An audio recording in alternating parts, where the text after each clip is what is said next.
জানালা খুলে দাও এবার, মনোমিতা তোমার আমার সবার মনেরই কথা বলে, ভালোবাসা জাগায় সবার হৃদয়ে, মনোমিতা তোমার। কেমন আছো তোমরা? আজকের মনোমিতা নতুন এপিসোড, নতুন করে নতুন ভাবে। তোমরা সবাই জানো মনোমিতা মানেই হচ্ছে ভালো থাকার সহজ উপায়। আর এই সহজ উপায়টা কি আমরা এতদিন ধরে একভাবে জেনে এসেছি। আজকের থেকে কিন্তু আমরা জানবো একটু অন্যভাবে, নতুন ভাবে। আর এই উপায় বলবেন আমার সাথে আজকে রয়েছে সজল কান্তি মণ্ডল, সজল দা, যিনি কিনা লবণব্রত বিদ্যাপীঠের হেড স্যার। সজল দা নমস্কার। মনোমিতার প্রত্যেককে নমস্কার আদি সম্ভাষণ জানাই।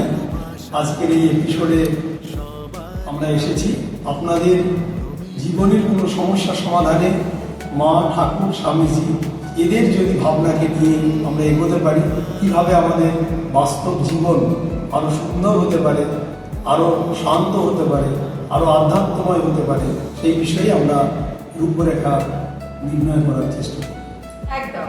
शारदा देवी विराजे भुवन पावन नयन मोहन, भुवन पावन नयन मोहन, रूप निरूपम राजे।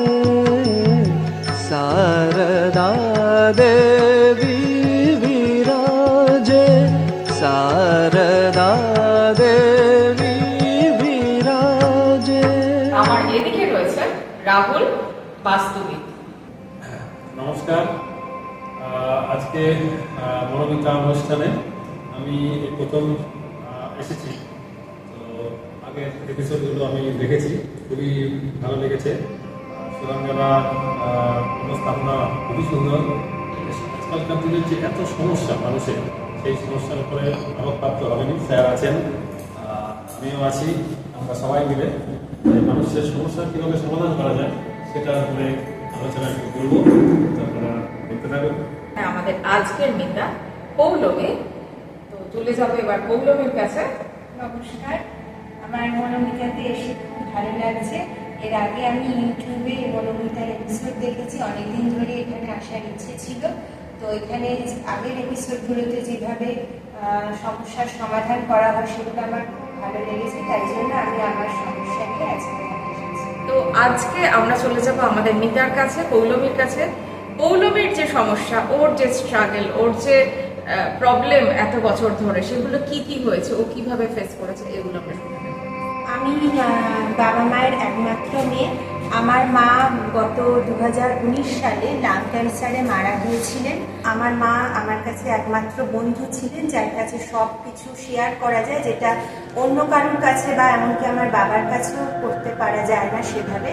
তো আমার মা মারা যাওয়ার পর আমার জীবনটা সেই অর্থে নিঃসঙ্গ, মানে নিঃশূন্য বলা যায়। মানে আমার যেন মনে হচ্ছে আমি সব কিছু হারিয়ে ফেললাম জীবনে।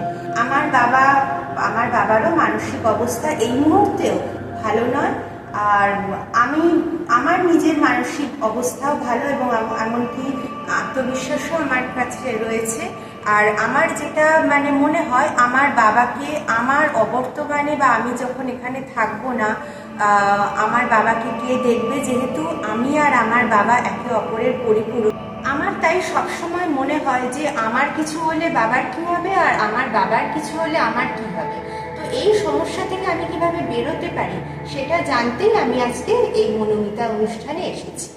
আমরা এতক্ষণ ধরে পৌলমী দেবীর যে সমস্যা সেটা শুনলাম, অত্যন্ত বাস্তব। এবং আমরা এই সমস্যাটাকে যদি 2-3টে ভাগে ভাগ করে আমি আলোচনা করার চেষ্টা করব। প্রথম যে সমস্যাটি উনি তুললেন, যে মায়ের মৃত্যু, তারপরে তার প্রভাব সন্তান এবং তার স্বামীর উপরে। এই মৃত্যুর প্রভাব নিয়ে আমি একটি ছোট্ট ঘটনা বলে শুরু করছি। ভগবান শ্রীরামকৃষ্ণদেব তখন ধরাধামে আছেন। এক ভক্ত এমনি বিকেলবেলায় ওনার যে কথোপকথনের আসর বসত, সেই রকম আসরে একজন ভক্ত একদিন এসেছেন, উস্কো খুস্কো চুল।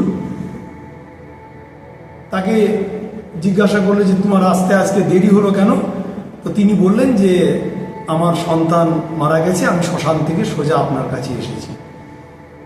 সবাই তাকে বিভিন্ন রকমের সান্ত্বনা দিচ্ছেন, যেমন আমরা দিই আহারে এত কচি ছেলে চলে গেল, আবার বিভিন্ন জন বিভিন্ন বলছেন। ঠাকুর কিন্তু যেমন প্রসঙ্গ করছিলেন প্রসঙ্গ করছেন, এবং তেমন কোনো রিপারকেশন নেই। অনেকে হয়তো মনে করলেন এই মানুষটা কি, একটি মানুষ মারা গেছে আর তিনি নির্বিকার হয়ে বসে আছেন। তারপরে আলোচনার শেষে তাকে বলছেন যে তোমরা তো গৃহী মানুষ, তোমাদের মধ্যে ছেড়েই দিলাম। আমার তো নিজের কোমরের কাপড়ে ঠিক থাকে না, কিন্তু আমার ভাইপো যখন মারা গেল তখন মনে হচ্ছে যেন আমার হৃদয়ের গামছা নিগড়ালে যেরকম হয়, আমার হৃদয়টা যেন সেই রকম হচ্ছে। অর্থাৎ দেখুন, যিনি নিষ্কাম, যিনি জগৎ সম্পর্কে একেবারে ওয়াকিবহাল নন, জগৎকে যিনি একেবারে সত্য অনুভব করছেন না, তিনিও তার আত্মীয়ের মৃত্যুতে নিজের হৃদয় যেন নিগড়াচ্ছে এইরকম ভাবছেন। তারপরে বললেন তাহলে তোমাদের ভিতরে কি হচ্ছে তা আমি বুঝতে পারছি। এই হচ্ছে মৃত্যু। এই মৃত্যুকে আমরা অতিক্রম করা, তার কোনো বিদ্যা, তার কোনো উপায় আমাদের নেই। এটা অবলীলাক্রমে আমরা বলতে পারি। আবার একই সঙ্গে মৃত্যু কিন্তু শেষ নয়। পৌলমী দেবীর মা মারা যাওয়াতে পৌলমী দেবীর মনে যে শোক এলো, যে বেদনা এলো, তা কিন্তু পজিটিভ পেন। এটা খেয়াল রাখতে হবে। আমাদের ভালোবাসার কোনো বন্ধু যে বিচ্ছেদ হয়, সে বিচ্ছেদ কিন্তু আমাদেরকে দুঃখাতুর করে না, শোকাতুর করে, কিন্তু দুঃখাতুর করে না। আমি বলতে চাইছি যে মায়ের মৃত্যু কিন্তু আপনার জীবনের শেষ নয়, বা মায়ের মৃত্যু মানেই কিন্তু একটা অধ্যায়ের শেষ নয়। লৌকিক জীবন শেষ হলো, হয়তো মা যখন বেঁচে থাকতেন তখন আপনাকে স্নেহ করতেন, আপনি প্রত্যাশা করতেন যে মা কখন আসবে, এসে আমাকে এই কথাটা বলবে। আজ কিন্তু মায়ের যে কথাগুলো আপনার স্মৃতিতে থাকছে, মায়ের অবর্তমানে আপনি যদি অনুরণন করতে থাকেন, মায়ের অবস্থিতি কিন্তু আপনার কাছে অনেক বেশি হয়ে গেল। তখন মা এলে তারপরে বলবে, তারপরে আপনি শুনবেন। এখন কিন্তু মা যে কথাগুলো আপনাকে বলতেন, মা যেভাবে আদর করতেন, মা যে জিনিসটা ব্যবহার করতেন, তার প্রত্যেকটার মধ্যে আপনি মাকে পাবেন। অর্থাৎ এই যে শুধুমাত্র লৌকিক উপস্থিতিই উপস্থিতি নয়, মানবিক উপস্থিতি, তার যে আপনার অন্তরে তার যে উপস্থিতি, এটাও যে সমান বর্তমান, এটা কিন্তু আধ্যাত্মবিদ্যা। অর্থাৎ আমরা যদি আমাদের যে একাত্মবাদ, যে ইহজীবন যেমন সত্যি, পরজীবনও তেমন সত্যি। পরজীবন মানে কিন্তু ওই সাজানো স্বর্গ নয়। পরজীবন মানে কি, ইহজীবনে তিনি যে কর্মগুলো করেছেন, কারো অন্তরে সেই কর্মগুলো অনুরণিত হচ্ছে। এটাও কিন্তু একটা জীবন, এটাও কিন্তু একটা বাস্তবতা।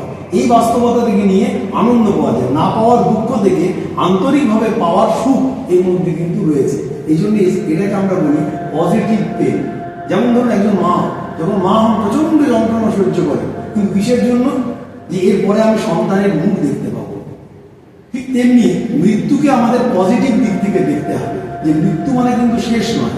এতদিন মাকে পেতে গেলে আমাকে মায়ের কাছে ছুটে যেতে হতো, আজ কিন্তু মা আমার অন্তরস্থ। আমি যদি একটু মায়ের কথা চিন্তা করি, তাহলে কিন্তু মাকে আমার সঙ্গে সঙ্গে পাচ্ছি। এই প্রথম দুঃখ কাটানোর জন্য মা এটা খুব সুন্দরভাবে বলেছেন। একবার মা উদ্বোধনের বাড়িতে আছেন, মায়ের ছোট্ট ভাইজি রাধু তার সঙ্গে আছেন। তো সেই সময় ওই একজন ফেরিয়াওয়ালা যাচ্ছে বিভিন্ন জিনিস নিয়ে। ফেরিয়াওয়ালা যেমন নেয় ওই লুডোর ছক্কা, এরকমের গোলক ধামের ছক একটা কিনতে পাওয়া যায়, গ্রামের দিকে একটা খেলা আছে।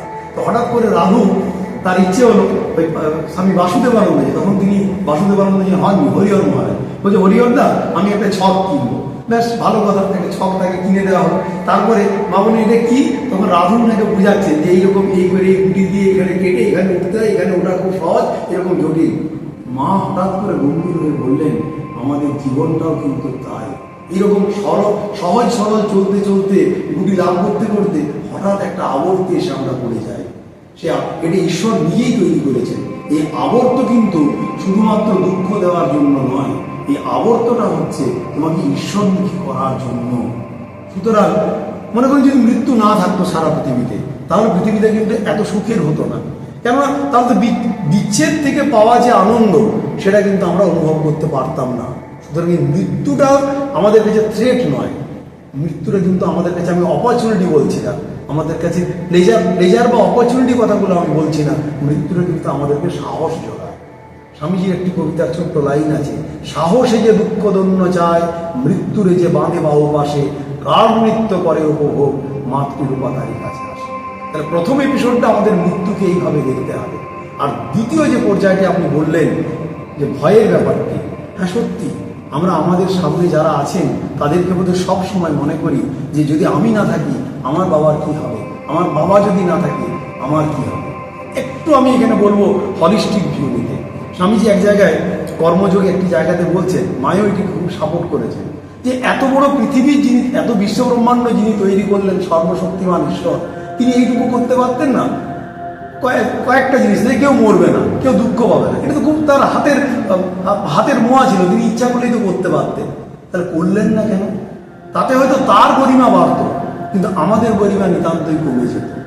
কারণ আমাদের অবস্থিতিটা শুধুমাত্র এই কয়েকটা বস্তু নেড়ে সুখ পাওয়ার জন্য নয়, আমরা যে চৈতন্যময়, সেই চৈতন্যের বিকাশের জন্যই কিন্তু আমরা বেঁচে আছি। এই বোধটা, অর্থাৎ আমার কাছে আমার বাবা হচ্ছে ঈশ্বর, আমার কাছে আমার সন্তান হচ্ছে সন্তানরূপী ঈশ্বর, এই সম্পর্কটাকে আমরা যেন ঐশ্বরিক বন্ধনের মধ্যে নিয়ে যাই, শুধুমাত্র বাস্তবিক পূরণের জন্য। হ্যাঁ, এটা সত্যি, অস্বীকার করার কিচ্ছু নেই। আজকে আপনি আপনার বাবাকে প্রয়োজনে একটু গরম জল দিচ্ছেন, প্রয়োজনে একটু ফল কিনে এনে দিচ্ছেন, কিন্তু সেদিন কে করবে? এই চিন্তাটা অমূলক নয়, কিন্তু এই জায়গাটা রাখতে হবে যে আমার বাবা আমার অবর্তমানে আধ্যাত্মময় থাকেন কিনা, অর্থাৎ মানসিকভাবে প্রফুল্ল থাকেন কিনা। কারো অবর্তমানে কারো বাস্তবিক পূরণ করার তো একমাত্র যন্ত্র ছাড়া অন্য কোনো উপায় নেই, স্বাভাবিক। সাবস্টিটিউট ম্যান হবে, কিন্তু যে জায়গাটা আপনি এখন থেকে তৈরি করতে পারেন আপনার নিজের মধ্যে এবং বাবার মধ্যে, যে আমাদের সম্পর্কটা শুধুমাত্র জৈবিক সম্পর্ক, শুধুমাত্র লৌকিক সম্পর্ক, শুধুমাত্র সামাজিক সম্পর্ক নয়, আমাদের সম্পর্কটা ঐশ্বরিক সম্পর্ক, আধ্যাত্মিক সম্পর্ক। পিতৃরূপী ভগবান, মা মেয়ে কন্যারূপী দুর্গা, এই সম্পর্কটাকে যদি আমরা আস্তে আস্তে ডেভেলপ করি তাহলে কিন্তু আমরা অনেক বেশি সেলফ সাফিসিয়েন্ট হয়ে যেতে পারবো। আর তৃতীয় যে পোর্শনটি বলছেন ভয় কাটানোর যে উপায়, দেখুন ভয় কখন পাই? আমরা 50 ফুট দেখতে পাই, একটি পিঁপড়ে 1.5 ফুট দেখতে পাই, একটি অ্যামিবার 3 ইঞ্চি দেখতে পাই। অতএব অ্যামিবার ভয় 3 ইঞ্চির পরে আমার কি হবে, একটি পিঁপড়ের ভয় 1.5 ফুটের পরে কি হবে, আমাদের ভয় হচ্ছে এরপরে কি হবে। এটাকে যদি আমরা আর একটু দীর্ঘ দেখতে পারি তাহলে আমাদের কিন্তু এই ভয়টা অনেকটা কেটে যাবে। অর্থাৎ ভবিষ্যৎ সম্পর্কে আমরা যদি আরো বেশি, ভবিষ্যৎ মানে আমি ভবিষ্যতে কি হবে বলতে চাইছি না, কিন্তু আমার ভবিষ্যৎ জীবনে আমার যে করণীয় কর্ম তা আমি যখন করার জন্য প্রস্তুত থাকবো তখনই আমাদের মধ্যে ভয়টা কেটে যেতে থাকবে। যত আমরা পরের জন্য কাজ করবো, আমি তো এই কাজটা করে রেখেছি সুতরাং আমার ভবিষ্যৎ আর কোনো ভাবার নেই, এই জন্য যতটা সম্ভব আমরা আমাদের ওই পরার্থে জীবনযাপন করা। বাসনা শূন্য তো আমরা হতে পারবো না, বাসনা আমাদের থাকবে, পরের জন্য যতটা সময় আমরা দিতে পারবো। পর মানে কেউ পর নয়, বাবার জন্য সময় দিচ্ছি, আমি যদি আমার স্বার্থপর হিসাবে না করি, বাবা আমার ঈশ্বর, অতএব বাবার সেবা করছি, এইরকমটা যদি আমরা বারবার করতে পারি তাহলে নিশ্চিতভাবে আমাদের মধ্যে এই ভয় কাটতে পারবে। আপনি মাঝে মাঝে কর্মযোগ করতে পারেন। কর্মযোগ একটি অত্যন্ত সুন্দর গ্রন্থ, বাংলাতে আমাদের পাওয়া যায়। স্বামী বিবেকানন্দ 1896 সালে নিউ ইয়র্কে সুন্দর 6টি ক্লাস নিয়েছিলেন, ওখানে দেখবেন এগুলি সুন্দরভাবে আলোচনা করেন। আর মায়ের জীবনের অনেক ঘটনা আছে, অনেককে তিনি এই ভয় কাটানোর জন্য বারবার বলছেন যে বাবা সম্পর্কটিকে কিন্তু ঐশ্বরিক সম্পর্কে নিয়ে যাও আর নির্বাসনা হওয়ার চেষ্টা করো। নির্বাসনা মানে তো আমরা ছাড়তে পারবো না, বাসনাটাকে একটু একটু করে চেঞ্জ করা, যে যেখানে আমি চাইছিলাম যে আমার ছেলেটি ভালো, সেখানে সবার ছেলে ভালো, তার মধ্যে আমার ছেলেটি থাক। পৌলমী কেন, আমাদের অন্য মিতাদেরও বলবো, আশা করি এটা নিজেদের বাস্তব জীবনে এই যে কথাগুলো উনি বললেন এগুলো আমরা প্রয়োগ করতে যাতে সমর্থ হই, যাতে মানে এই জীবন দর্শনকে নিয়ে আমরা এগোতে পারি। তো সেই জন্যই কিন্তু আমরা এই নতুনভাবে আবার এই মনোমিতা শুরু করলাম। মনোমিতা শুধু দেখা বা শোনা না, এগুলো কিন্তু নিজেদের জীবনে কাজে লাগাতে হবে এবং এটাকে নিয়ে কিন্তু এগিয়ে যেতে হবে, এই কথাটা মাথায় রেখে চলতে হবে। এবার আমি চলে যাব রাহুলের কাছে। রাহুলের কি বক্তব্য? আমি এটুকু বলতে পারি যে ওই স্যারের কথারই প্রতিধ্বনি, নিজের মনকে শক্ত করতে হবে, আর জীবনে মানে আমাদের তো আমরা মরণশীল, আমরা কেউই সারা জীবন তো অমর নই, তো একদিন সবাইকেই আমাদের ছেড়ে চলে যেতে হবে। তো ওই জিনিসটা মেনে নিতে হবে। বা এখানে ভয় দিয়ে তো লাভ নেই, অবশ্যই ভয় মানে ইনসিকিওর ব্যাপার থেকে ব্যাপারটা আসে, ভয়ের ব্যাপারটা আসে, অর্থাৎ আমি সুরক্ষিত থাকবো না, সেই ব্যাপারটা থেকে কিন্তু ভয়ের উৎপত্তি হয়।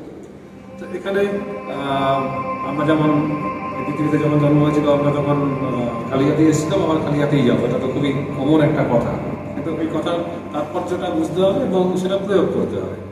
যে আমরা যখন এই জীবনের পথে চলছি, বাবা মা ভাই বোন বন্ধু সবাই যাদের সঙ্গে আমাদের পরিচয় হচ্ছে, আমরা যাচ্ছি, এটা একটা একটা ট্রেনে যাওয়ার মতো একটা জার্নি আর কি।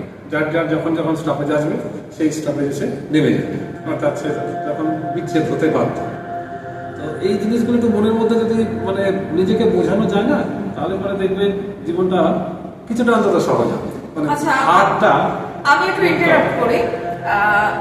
এই যে তুমি বাস্তবিক, তো ওর মধ্যে এই যে ইনসিকিউর বা এই যে একটু হলেও নেগেটিভিটি আছে, এটা বাস্তব দ্বারা কিভাবে মানে করা যেতে পারে, মানে কাটানো যেতে পারে? অবশ্যই বাস্তু হচ্ছে মানে বাস্তুটাও কিন্তু ভালো থাকার উপায়। বাস্তু তো আজকে নয়, এটা বহু প্রাচীন একটা শাস্ত্র। ভগবান বিশ্বকর্মা এর হচ্ছে মানে প্রবক্তা।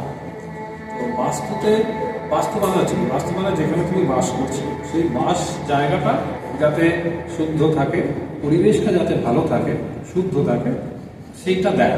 কারণ আমরা যদি স্নান না করি, 4-5 দিন 7 দিন যদি স্নান না করি, তাহলে আমাদের মানে গা ময়লা হয় এবং তার ফলে আমাদের গায়ে থেকে দুর্গন্ধ বেরোতে পারে, আমাদের কিছু প্রবলেম হতে পারে। অর্থাৎ আমরা ভালো থাকবো, সেরকম আমরা যেখানে আছি বা যেখানে আমরা বাস করছি সেই জায়গাটাও কিন্তু সেম, ওই আমাদের মানে গায়ের শরীরের মতো। ওই জায়গাটাতে পরিষ্কার পরিচ্ছন্ন এবং কিছু নিয়ম আছে, কিছু জিনিস কোথায় রাখলে ভালো হয় সেই কতগুলো জিনিস রয়েছে, সেগুলো খুব কমন জিনিস। যেমন আমি একটা বলি যে সূর্য ওঠে পূর্ব দিকে, এটা একটা ফিক্সড, অর্থাৎ ইউনিভার্সাল ট্রুথ যে সূর্য পূর্ব দিকেই উঠবে, সূর্য কোনোদিন পশ্চিম দিকে উঠবে, অন্তত যতদিন এই ব্রহ্মাণ্ড আছে। তো সেই জন্য প্রত্যেক জিনিসেরই একটা পার্টিকুলার মানে প্লেস বা জায়গা থাকে। সূর্য মানে হচ্ছে এনার্জি, পাওয়ার। তো এবারে আমাদের ঘরের যেখানে পূর্ব দিক আর কি, ধরো সেখানে এমন একটা ঘর যেখানে কোনো জানলা নেই বা জানলা থাকলে সেটা পূর্ব দিকে নেই, অর্থাৎ সূর্যের আলোটা সরাসরি ঢোকে না। তো সেইখানে আমরা কি করবো না, পূর্ব দিকের দেওয়ালে একটা সূর্যের ছবি মানে আমরা টানাতে পারি, কিংবা সূর্যের যে 7টি ঘোড়া, যে সপ্তাশ্ব রথ, সেই একটা ছবি টানালে পরে একটা প্রতীক, সূর্যের প্রতীক, তাহলে পরে কিন্তু ওটার থেকে পজিটিভ এনার্জি হয়। তো সেরকম যেমন ঈশান কোণ, উত্তর পূর্ব দিকের ঈশান কোণ, উত্তর পূর্বের যে কোণটা সেটা ঈশান কোণ বলা হয়। ঈশান কোণকে বলা হয় ভগবানের জায়গা। তো ভগবানের জায়গা মিনস সেই জায়গাটা অবশ্যই পরিষ্কার পরিচ্ছন্ন রাখতে হবে এবং শান্তির জায়গা। কারণ ঈশান কোণের প্রত্যেকটা দিকে একটা করে মানে গ্রহ মালিক হয় বা অধিপতি হয়। তো ঈশান কোণ ভগবান শিবের জায়গা বা বৃহস্পতির জায়গা। তো সেখানে এই জন্য বলা হয় যে ঈশান কোণে সবসময় ভগবানকে রাখতে হয়। এবং এই যে তোমার মনে যে এত অস্থিরতা, মাকে হারানোর পরে অস্থিরতা, বাবাকে নিয়ে যে একটা হয়, একটা সুরক্ষার একটা কোথাও একটা ভেতরে একটা ইনসিকিউর ব্যাপার, সেইটা কাটাতে গেলে কিন্তু তোমাকে ওই আধ্যাত্মিকতা স্যার যেটা বললেন ওই দিকে একটু টার্ন নিতেই হবে। তাহলে পরেই দেখবে তোমার এই অনেকটা মানে যে সমস্যাগুলো নিজে থেকেই ডিজলভ হয়ে যাবে। আর মিতারা, তোমরা তো জানোই মনোমিতাতে আসা মানেই খালি হাতে যাওয়া নয়, কিছু না কিছু হাতে নিয়ে যাওয়া। তো আজকেও আমরা কিছু না কিছু হাতে দিয়ে পৌলমীকে পাঠাবো। তাই চলে যাবো প্রথমেই রাহুলের কাছে। রাহুল, দেখি কি দিচ্ছে আমাদের আজকে পার্টিসিপেন্ট, আমাদের মিতাকে রাহুল দিচ্ছে একটা ভীষণ সুন্দর মা সরস্বতী। এবং তোমরা তো জানোই থাক্কার ডেয়ারির তরফ থেকে থাকে একটা রিফ্রেশমেন্ট আমাদের মিতাদের জন্য। এই দারুণ সুন্দর পেমেন্টটা দিচ্ছে মা হোমিও ফার্মেসি। মা হোমিও ফার্মেসি হচ্ছে শ্যামপুকুর থানার ঠিক উল্টো দিকে, উত্তর কলকাতায়, যেখানে একমাত্র আপনি পেয়ে যাবেন অথেন্টিক হোমিওপ্যাথি মেডিসিন। এবং আমি ভরসা করি হোমিওপ্যাথি মেডিসিনের জন্য এই মা হোমিও ফার্মেসির ওপর। এই মা হোমিও ফার্মেসি দিচ্ছে এই সুন্দর পেমেন্টটা আমাদের আজকের দিন থেকে। আমরা সবাই জানি সমস্যার সমাধান মানেই হচ্ছে মা, তাই সজলদার তরফ থেকে আমাদের মিতাকে দিচ্ছে এইটা। Thank you sir. মায়ের উদ্ধার করুন, মা সবাইকে সুস্থ করুন। কেমন লাগলো তোমাদের আমাদের এই নতুন পর্ব জানাতে ভুলো না কিন্তু। আর যেটা আমি সবসময় বলে থাকি, মনোমিতা দেখো, লাইক করো, সাবস্ক্রাইব করো। দেখা হবে আবার পরবর্তী পর্বে। ততক্ষণের জন্য সবাই খুব ভালো থাকো, অন্যদের সবাইকে ভালো রাখো। ধন্যবাদ, জাগায় নমস্কার। সবার হৃদয়ে মনোমিতা তোমার।